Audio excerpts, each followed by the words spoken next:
Good morning, students. Today I am going to continue my lecture for Plus 1 Political Science. Name of the chapter is Local Government and the topic is Growth of Local Government in India. Let us now discuss how local government has grown in India and what our constitution say about it. As you have already read that in India there is a three-tier government. First is central or union government, second is state government, third is local government. Now we are going to discuss about the local government. It is believed that self-governing village communities जो हैं existed in India from the earliest time in the form of sabhas. ठीक है, village सभाज मतलब village assemblies जिनको बोलते हैं, group of villages, different groups. In course of time these villages जो हैं bodies took the shape of panchayat, N assembly of 5 persons. 5 member होते हैं पंचायत में. एंड ये जो पंचायत है वो जितने भी विलेज लेवल पर जितने भी डिस्प्यूट्स या इशू होते हैं उन सबको सॉल्व करती है. उनका रोल एंड फंक्शन जो है वो डिफरेंट पॉइंट्स ऑफ टाइम पर डिफरेंट होता है. मॉडर्न टाइम में इलेक्टेड गवर्नमेंट बॉडीज़ वर जो हैं क्रिएटेड आफ्टर 1882 में हुई थी.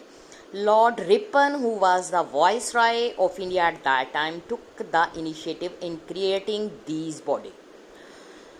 उस टाइम उसने इनको these bodies are called the local boards.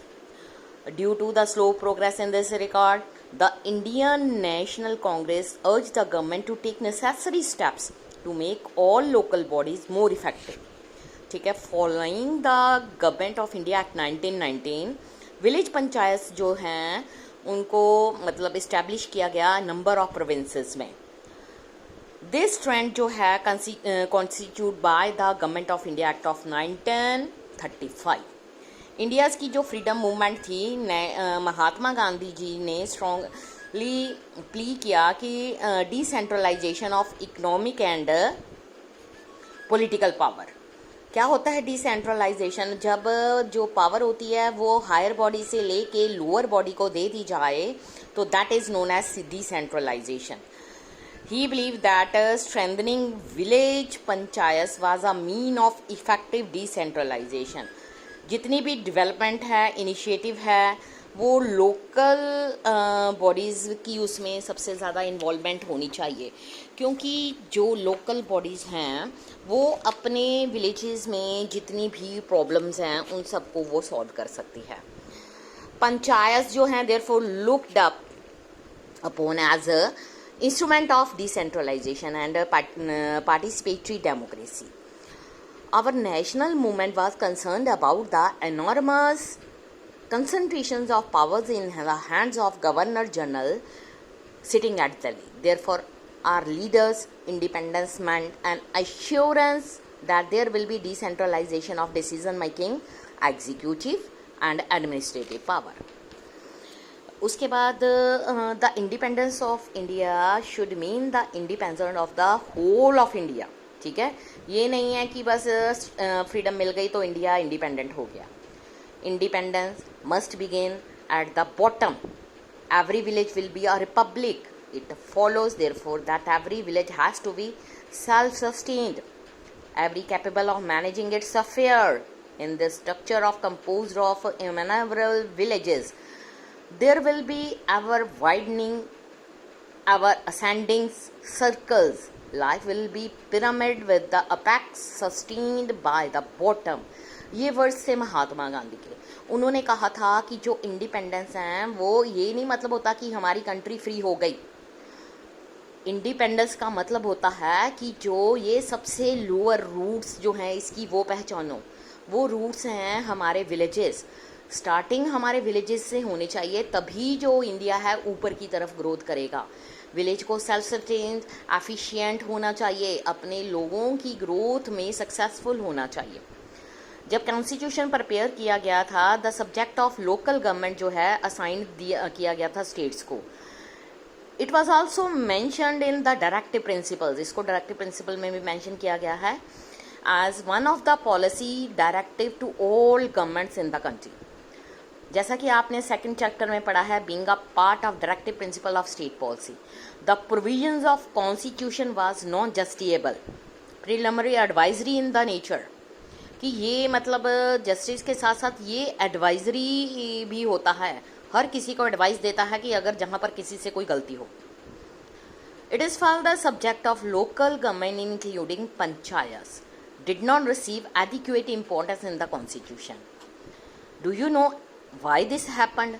Few reasons जो हैं वो यहाँ पर बताए गए हैं. Firstly, from turmoil due to partition resulted as a strong unitary inclination in the constitution. Nehru himself looked upon extreme localism as a threat to unity and integration of the nation. Secondly, there was a powerful voice in the Constituent Assembly led by Dr. B. Ambedkar, which felt that the faction and the caste-ridden nature of rural society would defeat the noble purpose of local government at the rural level. However, nobody denied the importance of people's participated in the development planning. बहुत सारे members of Constituent Assembly wanted village panchayats to be the basis of democracy. But they were concerned about the factionalism and many other ills present in the village. एक बहुत बड़े politician ने ये बात कही है, in the interest of the democracy the villages may be trained in the art of self government even autonomy, we must be able to reform the village and introduce democratic principle of the government there. Ananthasayanam Ayyangar CAD, इसमें ये उन्होंने ये कही थी. अब हम बात करेंगे local governments in independent India. Local governments जो है got a fillip after the 73rd and 74th Constitution Amendment Acts, but even before that some parts in the direction of developing local government bodies had already taken place. First in the line was that a community development program 1952 में start किया गया, which sought to promote people's participation in local development in a range of activities.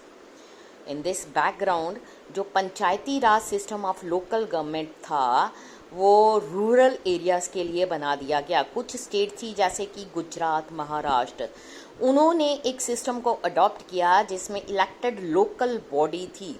1960 में ये adopt किया गया. और but बहुत सारी स्टेट ऐसी भी थी जहां पर लोकल बॉडीज़ को इनफ पावर्स एंड फंक्शंस नहीं मिले थे कि वो अपने विलेजेस की डेवलपमेंट कर सकें. वो ज़्यादा से ज़्यादा डिपेंडेंट थे central government for financial assistance के लिए. इसलिए इनकी स्टेट्स ने ये नहीं सोचा कि ये नेसेसरी है टू इस्टेब्लिश इलेक्टेड बॉडीज़. बहुत सारे इंस्टेंसेस में जो लोकल बॉडीज़ थी उनको डिज़ोल्व कर दिया गया और लोकल बॉडीज़ जो हैं गवर्नमेंट को हैंड ओवर कर दी गई. बहुत सारी जो स्टेट्स हैं इनडायरेक्ट इलेक्शंस वहाँ पर हुई मोस्ट लोकल एरियाज़ में. बहुत सारी स्टेट्स में इलेक्शन जो हैं लोकल बॉडीज़ के लिए ओपन कर दिए गए फ्रॉम टाइम टू टाइम. उसके बाद क्या हुआ, आफ्टर 1987 में थॉरो रिव्यू किया गया functioning of all government institutions जो इनिशिएटेड थे उस टाइम. 1989 में उसमें एक था PR थंगन, ठीक है, कमेटी जो बनाई गई, उसने रिकमेंड किया कि constitutional recognition for the local government bodies के लिए होनी चाहिए.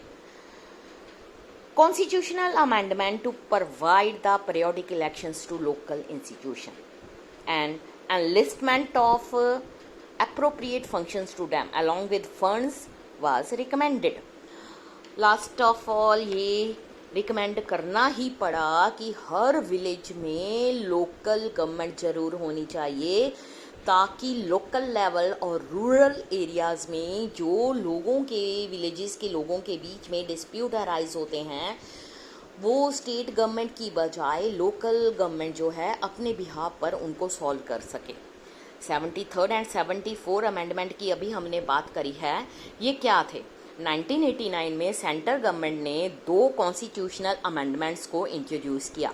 As you know that amendments क्या होते हैं, ऐसा लगता है कि जब कोई भी right as mentioned in constitution exploit करता है ह्यूमन राइट्स को, तो उसके लिए जो कॉन्स्टिट्यूशन में इस राइट्स में थोड़े बहुत चेंज किए जा सकते हैं, बट जो चेंजिंग प्रोसीजर है वो बहुत ज़्यादा इजी नहीं होता। ऐसा हमें कहा गया है कि जो हमारा कॉन्स्टिट्यूशन है वो रिजिड है बट फ्लेक्सिबल भी है, इसीलिए कुछ प्रोविजंस रखी गई हैं कि कॉन्स्टिट्यूशन में चेंजेस किए जा सकते हैं। जब उसमें चेंजेस किए जाते हैं that process is known as amendment. हमारे कॉन्स्टिट्यूशन में बहुत सारी चीज़ों में भी अमेंडमेंट की गई। जो लोकल गवर्नमेंट का अमेंडमेंट था वो 73rd एंड 74 अमेंडमेंट था। These amendments aimed at strengthening local governments, ensuring an election of uniformity in their structures and functioning across the country. Constitution of Brazil की एग्जांपल ली गई है। बहुत सारी स्टेट्स में उसको क्रिएट किया गया। Federal districts, municipal council, each of these जो हैं असाइंड इंडिपेंडेंट पावर। उसके बाद just as the republic can not interfere in the affairs of state except on ground provided by the constitution. States are prohibited from interfering in the affairs of municipal councils. The provisions protect the powers of local government. ये Brazil में step उठाया गया था। 1992 में 73rd 74 जो constitutional amendments थे वो parliament ने पास कर दिए। 73 अमेंडमेंट जो था वो रूरल लोकल गवर्नमेंट के लिए था, जिसको हम पंचायती राज इंस्टीट्यूशंस का नाम दिया गया है, PRIS। और 74 जो अमेंडमेंट था बेटा, उसने प्रोविजंस प्रोवाइड की relating to the urban local government, नगर पालिका, म्यूनिसिपल कॉरपोरेशन जिसको कहते हैं। इस तरह से 73rd 74 अमेंडमेंट्स 1993 में शुरू हो गया। ये भी नोटिस किया गया है कि earlier the local government is a state subject. States are free होती हैं कि वो अपने लॉज इन सब्जेक्ट्स पर बना सकें, but once a constitution was amended, जो स्टेट थी had to change their law about local bodies in order to give these in conformity with the amended constitution. उनके उसके बाद उनको 1 years का टाइम दिया गया कि वो नेसेसरी चेंजेस जो हैं अपनी स्टेट रिस्पेक्टिव स्टेट्स लॉ में चेंज कर सकें, ठीक है, और उसके बाद उसको चेंज कर दिया गया। स्टूडेंट, ये था टॉपिक हमारा लोकल गवर्नमेंट का अमेंडमेंट्स का। नेक्स्ट टॉपिक हम कल के लेक्चर में करेंगे। Thank you students.